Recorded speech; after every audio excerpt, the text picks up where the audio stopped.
षष्ठ अध्याय को आपण मानक स्वागत। मु आज आपण मानक स्वर एवं एहार प्रकार विषय रे कहिबी, जहा संगीत रे अध्ययन करुथिबा नूतन छात्र छात्री मानक निश्चित भाव सहाय हेब।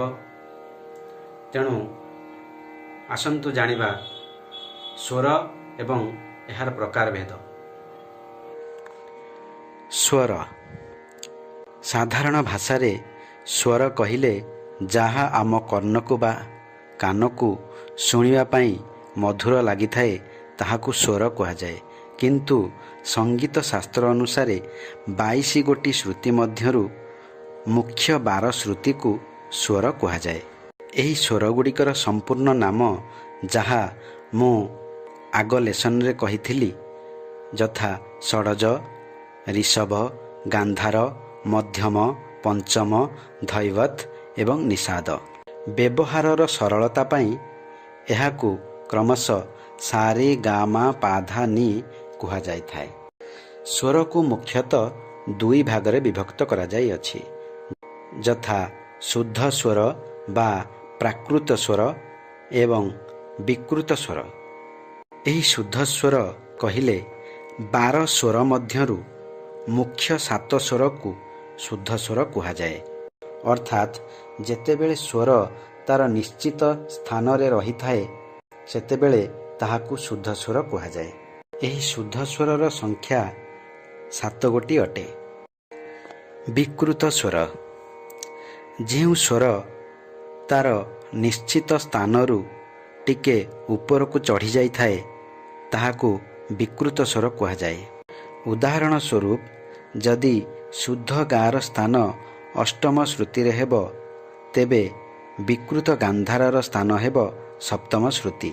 एही परि भाबरे शुद्ध स्वर एवं विकृत स्वर को माना जाय अछि। एबे मो कहिबी विकृत स्वर को पुनश्च दुई भाग रे विभक्त करा जाय अछि, यथा कोमल विकृत स्वर एवं तीव्र विकृत स्वर। कोमल स्वर जेउ स्वर तार शुद्ध अवस्थारु तलकु खसी थाए ताहाकु कोमल विकृत स्वर कहा जाए। तीव्र स्वर जेउ स्वर ताहार शुद्ध अवस्थारु ऊपर को उठी थाए ताहाकु तीव्र विकृत स्वर कहा जाए। तेणु सप्तकरे सा एवं पा को बाद देले शेषरे जेउ स्वर सब रही अछि, यथा रे गा धा नी स्वर कोमल विकृत स्वर एवं मा स्वर जहाँकि तीव्र विकृत स्वर रे माना जाई अछि। एही प्रकार गोटे सप्तकरे 7 गोटी शुद्ध स्वर, 4टी कोमल स्वर एवं गोटे तीव्र स्वर समुदाय स्वर मिसिकरी 12 स्वर अटे। स्वर को आउ एक दृष्टिकोणरु दुई भाव रे विभक्त करा जाई अछि, यथा चल स्वर एवं अचल स्वर। जेउ स्वर शुद्ध एबा सांगे सांगे विकृत मध्य होई थाए ताहाकु कहा जाए चल स्वर। अचल स्वर जेउ स्वर सबु बेले शुद्ध रे रही थाए बा शुद्ध ही रही थाए, केबे भी विकृत हुए नाही, ताहाकु कहा जाए अचल स्वर।